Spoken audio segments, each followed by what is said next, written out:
Tomen asiento, por favor.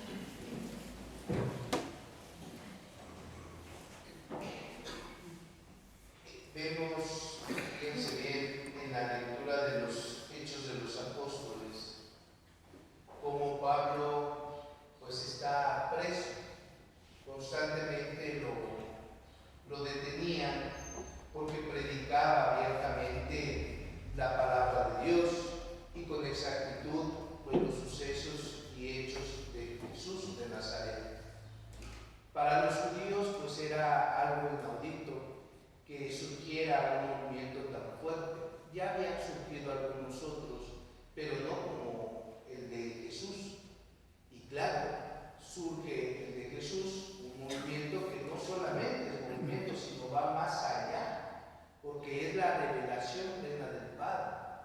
Y viene precisamente a unir al pueblo en un solo rebaño. Esa es la misión de Jesús, que el mundo conozca al Padre y que viva en la unidad, como dice el Evangelio de San Juan. Y es precisamente eso lo que predicaba Pablo, lo que predicaban los apóstoles, Pedro, Matías, Bernabé, Santiago, todos, es decir, predicaban lo mismo: Jesús que ama, Jesús que muere, Jesús que resucita, Jesús que pide e intercede constantemente por todos nosotros al Padre. Jesús que viene a darnos a conocer el rostro del Padre. Nadie conoce al Padre sino el Hijo. Y nadie ha visto al Padre más que el Hijo. Pero el Hijo se lo ha revelado a los discípulos. Y entonces fíjate, ¿no? San Pablo pues está preso por envidia de los mismos fariseos, saduceos, sumos sacerdotes, del Sanedrín en pleno, ¿no? Y entonces viene esta curiosidad: ¿por qué lo acusan? Entonces junta el comandante a todos estos sumos sacerdotes, fariseos, saduceos, y lo que vemos en primera instancia es la división. Entre ambos, entre partidos, es decir, religiosos, hay división, ¿no? Los saduceos, por una parte, niegan la resurrección y el más allá. O sea, para ellos es vivir aquí y aquí te castigan y aquí mueres y aquí se acaba todo. Pero para los fariseos, como para algunos sumos sacerdotes, hay un más allá, hay algo más allá, que no lo explican en su totalidad porque no ha llegado la plenitud de la revelación. Y entonces vean el conflicto que se genera, ¿no? Y se genera precisamente cuando Pablo, ¿verdad?, dice: bueno, pues yo soy fariseo. Y claro, Pablo era judío, pero también era romano. Y Pablo, astutamente, no por mala intención, sino para poner al descubierto la división que imperaba en estos grupos religiosos, dice: yo soy fariseo y creo en la resurrección. Comienza el combate, ¿no? Comienza precisamente pues la diversidad de opiniones. Y entonces fíjense cómo descubre Pablo, por medio del Espíritu Santo, que hay división. Y donde hay división, no proviene de Dios. Dios no es división. El demonio sí, diablo, el que divide, Satanás, el adversario, es decir, el que está dividiendo, el que está en contra de él. Pero Dios es unidad. Y entonces, precisamente lo vemos en el Evangelio de San Juan: Padre, te pido también por los que van a creer en mí, ya no solamente por los apóstoles. Ayer veíamos precisamente cómo pedía por los apóstoles. Ahora dice: no solamente por ellos, sino por todos los que van a creer en mí. Es decir, por todos nosotros. Fíjate cómo Jesús, ¿verdad?, que está unido al Padre en este misterio de la Trinidad, dice: pido por ellos. Y pido por ellos precisamente para que vivan en la unidad. En esa unidad que proviene del Espíritu Santo. La unidad no es sinónimo de decir todos estamos de acuerdo. No. Podemos estar en desacuerdo. Podemos tener diversas opiniones, pero siempre en la unidad. Eso sí proviene del Espíritu Santo. Cuando no hay una unidad y cuando queremos imponer nuestro pensar, pensar, queremos imponer nuestras normativas, nuestras reglas a nuestro beneficio, no proviene del Espíritu Santo y no hay unidad. En la iglesia debe de haber diversidad en el pensar, pero unidad en la meta. ¿Cuál es la meta? La santidad, la comunión con Cristo. Esa es la meta. Si alguien busca una meta diferente, no proviene de Dios. Y es que la división hace mucho daño. Pero la división se da cuando no queremos, ¿verdad?, asumir nuestro papel, cuando no queremos precisamente la opinión del otro. Cuando no reconocemos en el otro la imagen de Dios y la importancia que también tiene el otro. Porque nos sentimos los mejores por la soberbia, ¿no? Y eso pasa incluso en la familia, ¿no? Por ejemplo, un niño que dices, bueno, es un chamaco, pero al final de cuentas, pues puede enseñarnos algo, y nos pueden enseñar mucho, ¿no? ¿Y qué hacemos nosotros, a lo mejor como papás, ¿no? ¿Qué decimos? Tú no sabes, tú cállate, tú no te metas. Es decir, en nuestra soberbia no queremos reconocer en el otro que nos puede ayudar o que podemos aprender de él.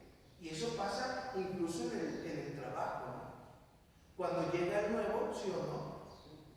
Cuando llega el nuevo, le tiran, ¿verdad?, los que llevan tiempo, ¿no? Y luego son pasaditos, ¿verdad? ¿Sí o no? Le cargan la pila por la soberbia.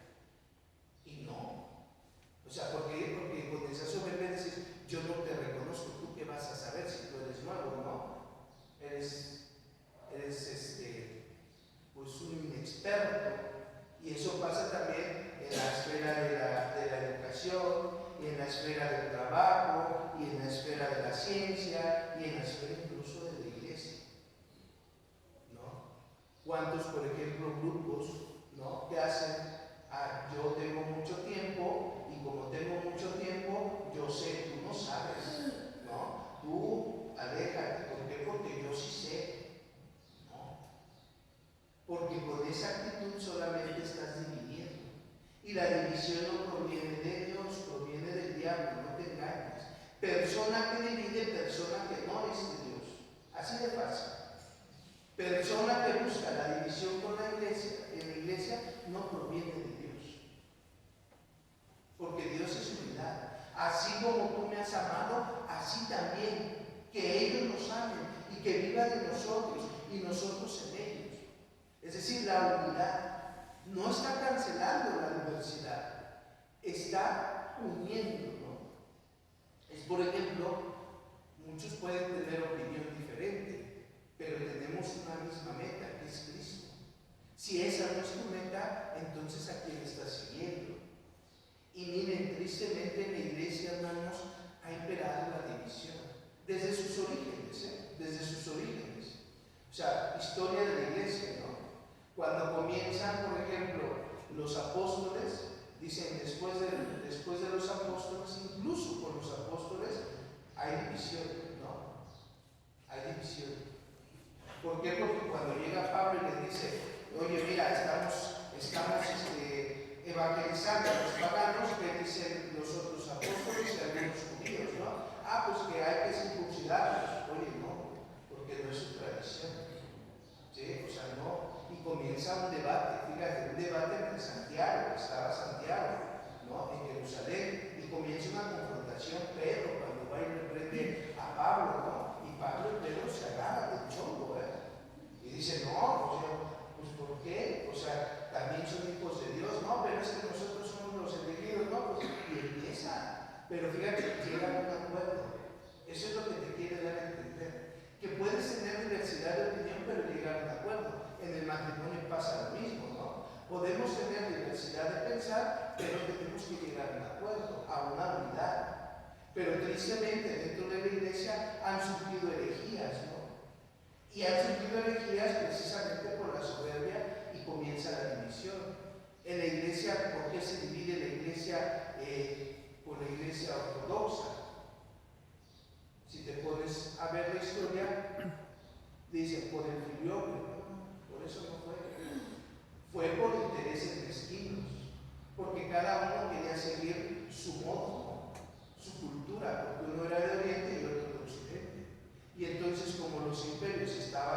divididos, ¿qué pasa? La iglesia se divide. Y ahí está la división. Anglicanos, porque Carlos VIII dice, quiero casarme como me dé mi gana, y como la iglesia dice no, bueno, pues entonces divido. Anglicanos. Lutero, como yo no estoy de acuerdo, como me enamoré de esta muchacha, de esta monja, porque sí, en el fondo no fue porque Lutero expusiera las reformas, no. Lutero andaba enamorado y andaba de ojo alegre por una monja, y claro, como quiero andar con una monja y la iglesia me prohíbe, pues Calvino igual. Y así te puedes ir, me puedo ir hasta el grado de hoy. El día de ayer, tristemente, unas monjas que no le dejan vender un patrimonio de la humanidad, ¿qué hacen? Monjitas, que tú las ves así de, ay, no rompen un plato, ¿qué hacen? Dicen, desconozco al Papa. ¿No? Y como no me dejas hacer mi capricho, pues entonces divido. Y me voy con quien sí. Y así somos muchos de los cristianos. Porque la iglesia me exige, entonces mejor me voy, ¿verdad?, con los sectarios, ¿no? Ahí donde no me exigen, pero te equivocas, después hasta te sacan todo. La verdad, ¿no? Y dejas la belleza de la liturgia por un show cirquero. Fíjate, división. ¿De quién proviene? ¿A quién le interesa que la iglesia siga dividida? Al diablo. Porque mientras tú y yo estamos divididos, el diablo sigue trabajando. Si esto no es coincidencia, hermanos. Esto que está pasando no es coincidencia. Esto que está pasando es porque nosotros, en vez de estar unidos en oración, estamos divididos peleándonos a ver quién es el mejor. Y mientras nosotros cristianos sigamos peleando y desunidos, el demonio sigue imperando y ahí están las consecuencias. Es que ya no es coincidencia que pase esto, que pase lo otro, no. Hay algo en el fondo que nos está diciendo: cristianos, despierten, únanse, oren, manténganse en Cristo. Entonces, es una reflexión que tendríamos que llevarnos. ¿Qué estamos haciendo como iglesia? Dejemos la división de un lado, comencemos a unirnos por el bien del mundo, porque hay una batalla, y esa batalla, ¿verdad?, está agarrando terreno el demonio por culpa nuestra, porque estamos más preocupados a ver quién es más, a ver quién tiene la razón, que unirnos para frenar este mal. Que así sea. Pidamos al